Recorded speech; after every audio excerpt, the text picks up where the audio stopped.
Assalamualaikum warahmatullahi wabarakatuh. Saya Anjeli Arum Pratiwi, NPM 20030110009, jurusan Ekonomi Syariah kelas B.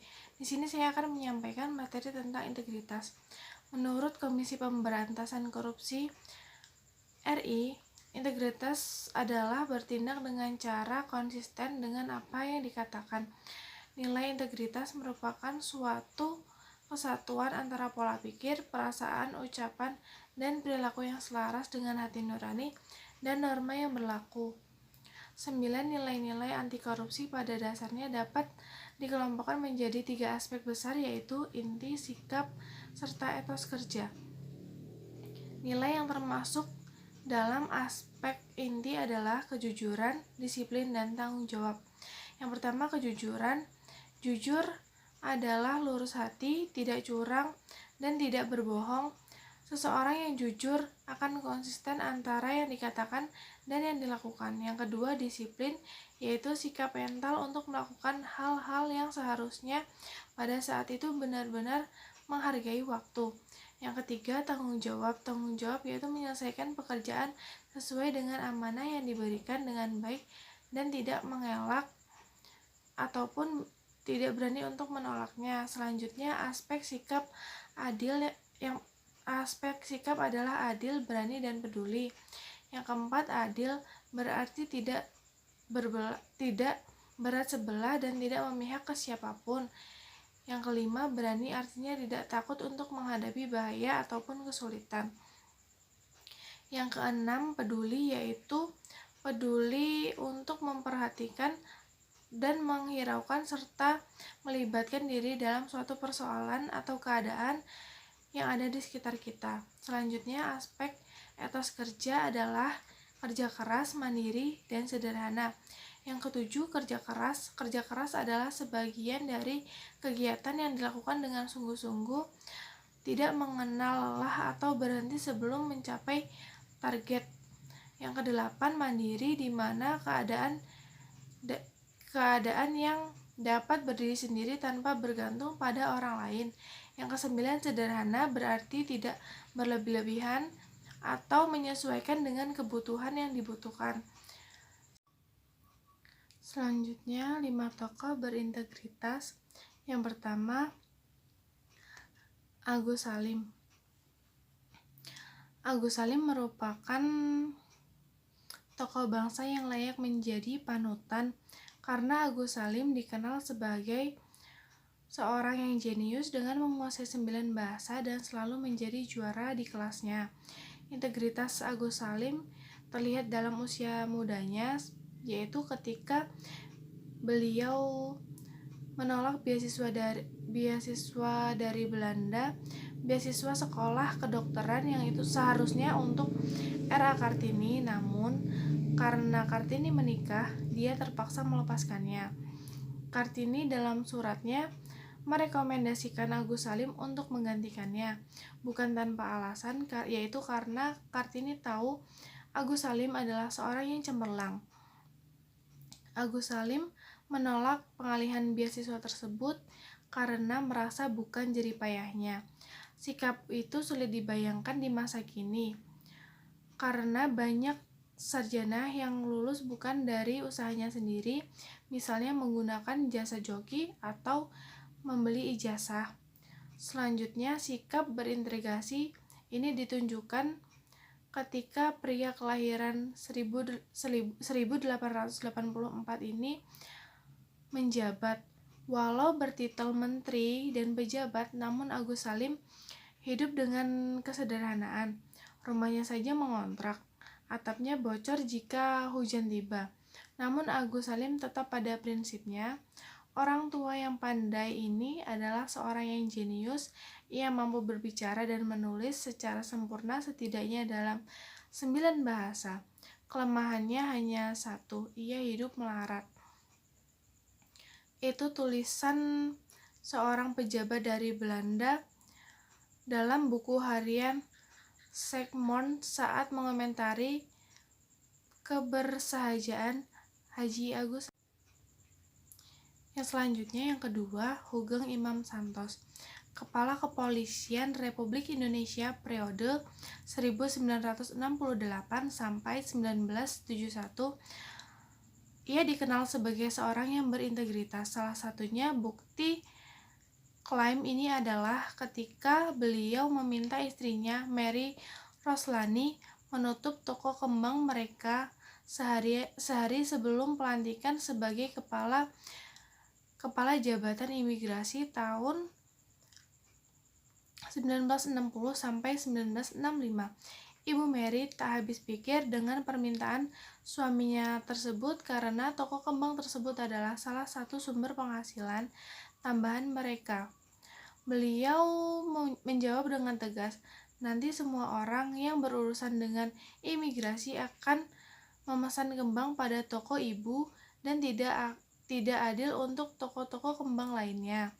Sikap itu ditentukan Hugeng saat diangkat sebagai Kepala Direktorat Riset dan Kriminal Polda Sumatera Utara pada tahun 1956. Sempat berdiam di Hotel De Boer selama beberapa waktu karena rumah dinas masih dihuni pejabat lama. Hugeng terkejut bukan kepalang saat tiba giliran menempati rumah itu. Rumah dinas itu dipenuhi dengan barang-barang mewah. Hugeng tidak bisa menerima hal itu. Ia menyatakan baru akan pindah bila rumah tersebut hanya diisi barang-barang inventaris kantor. Pada akhirnya Hugeng dan keluarganya mengeluarkan semua barang-barang mewah ke tepi jalan. Belakangan diketahui barang-barang tersebut berasal dari bandar judi yang hendak menyuapnya. Yang ketiga, Insinyur Soekarno pantang mengambil fasilitas negara. Presiden pertama Indonesia, Soekarno, dikenal sebagai orang yang anti korupsi. Ketika akhirnya harus meninggalkan istana pada tahun 1967, Soekarno masih menunjukkan integritasnya, salah satunya ketika ia meninggalkan istana bersama anak-anaknya. Ia berbicara, "Mas Guru, Bapak tidak boleh tinggal di istana ini lagi. Kamu persiapkan barang-barangmu, jangan kamu ambil lukisan atau hal lainnya, itu punya negara," kata Bung Karno yang lantas menyampaikan hal serupa kepada ajudannya. Saat akhirnya meninggalkan istana, Bung Karno hanya mengenakan kaos putih oblong dan celana panjang berwarna hitam. Dengan menumpang FW Kodok, ia meminta diantarkan ke rumah Ibu Fatmawati di Bilangan Sriwijaya, Kemayoran.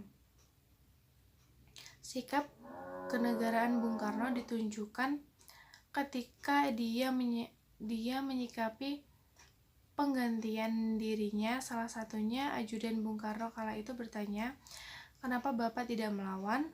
Kenapa dari dulu Bapak tidak melawan?" Mendengar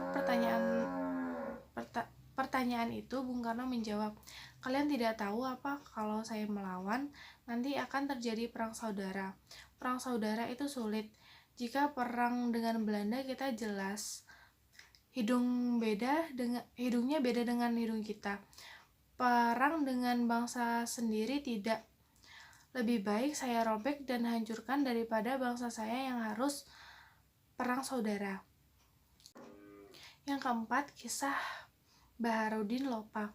Baharudin Lopa tidak lepas dari upaya pemberantasan korupsi di tanah air. Karir Lopa cemerlang pada menjabat Bupati Majap saat usia 25 tahun. Dia kemudian menjadi Kepala Kejaksaan Negeri Ternate pada tahun 1964. 2 tahun kemudian, Lopa menjadi Kepala Kejaksaan Tinggi Aceh hingga pindah ke Kalimantan Barat pada 1974. Berikutnya ia menjabat sebagai Kepala Pusdiklat Kejaksaan Agung RI pada tahun 1976 sampai 1982 dan Kepala Kejaksaan Tinggi Sulawesi Selatan pada tahun 1982 sampai 1986. Lopa akhirnya menjadi Jaksa Agung RI sekaligus Menteri Kehakiman dan Perundang-undangan pada 2001. Ia meninggal pada 2001 dalam perjalanan dinas ke Arab Saudi. Semasa aktif, Baharudin Lopa dikenal sebagai seseorang yang tegas dan berani melawan kejahatan kerah putih. Ia menyeret Tony Gozal alias Go Tiong Kin dengan tuduhan manipulasi dan reboisasi senilai 2 miliar. Baharudin Lopa juga mengejar keterlibatan Arifin Panigoro akibat tunjangan dan Nardin Halid dalam kasus korupsi. Selain itu, ia berani mengusut kasus yang melibatkan nama Presiden Soeharto. Salah satu kisah kecil integritas Baharudin Lopa berkaitan dengan mobil dinasnya. Suatu ketika, sebagai Kepala Kejaksaan Tinggi Sulawesi Selatan, Lopa mengadakan kunjungan di kabupaten di wilayahnya bekerja. Dalam perjalanan pulang, tiba-tiba Lopa menyuruh ajudannya untuk menghentikan mobil. Lopa bertanya kepada sang ajudan, "Siapa yang mengisi bensin?" Si ajudan pun dengan jujur menjawab, "Pak Jaksa, Pak." Mendengar itu, Lopa menyuruh ajudannya memutar kembali ke kantor sang jaksa dan mengisikan bensin ke mobil itu. Tiba di sana, Lopa meminta sang jaksa menyedot kembali bensin dengan jumlah yang diisikan. "Saya punya uang jalan untuk beli bensin dan itu harus saya pakai." Yang kelima, mesin jahit istri Muhammad Hatta. Jujur, sederhana, dan tangguh. Memegang prinsip begitulah kepribadian Muhammad Hatta, wakil presiden pertama Indonesia. Hal ini salah satunya disampaikan Mahar Marjono, mantan rektorat Universitas Indonesia yang juga seorang dokter, ketika mendampingi Bung Hatta berobat ke luar negeri pada tahun 1970-an. Waktu singgah di Bangkok, dalam perjalanan pulang ke Jakarta, Bung Hatta bertanya kepada sekretarisnya, "Pak Wangsa, jumlah sisa uang yang diberikan pemerintah untuk berobat." Ternyata sebagian uang masih utuh karena ongkos pengobatan tidak sebesar dari dugaan. Segera Hatta memerintahkan mengembalikan uang sisa itu kepada pemerintah via Kedutaan Besar RI Bangkok, ungkap Mahar.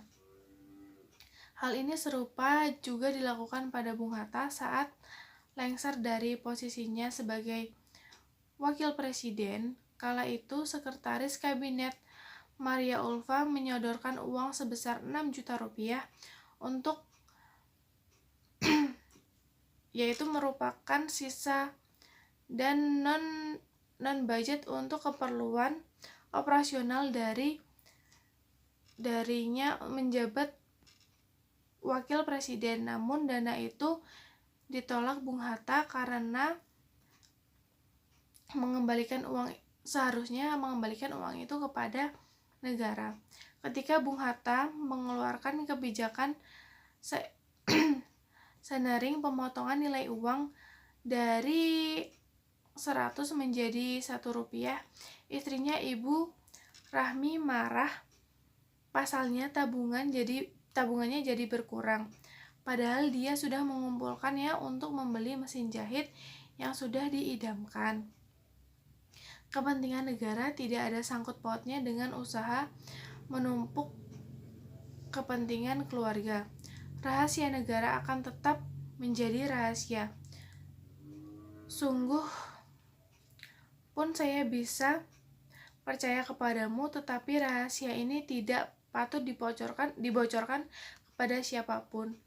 Biar kita rugi sedikit demi kepentingan seluruh negara, kita coba nabung lagi ya, kata Bung Hatta. yang menenangkan istrinya. Mungkin itu saja yang bisa saya sampaikan, kurang lebihnya saya mohon maaf. Assalamualaikum warahmatullahi wabarakatuh. Terima kasih.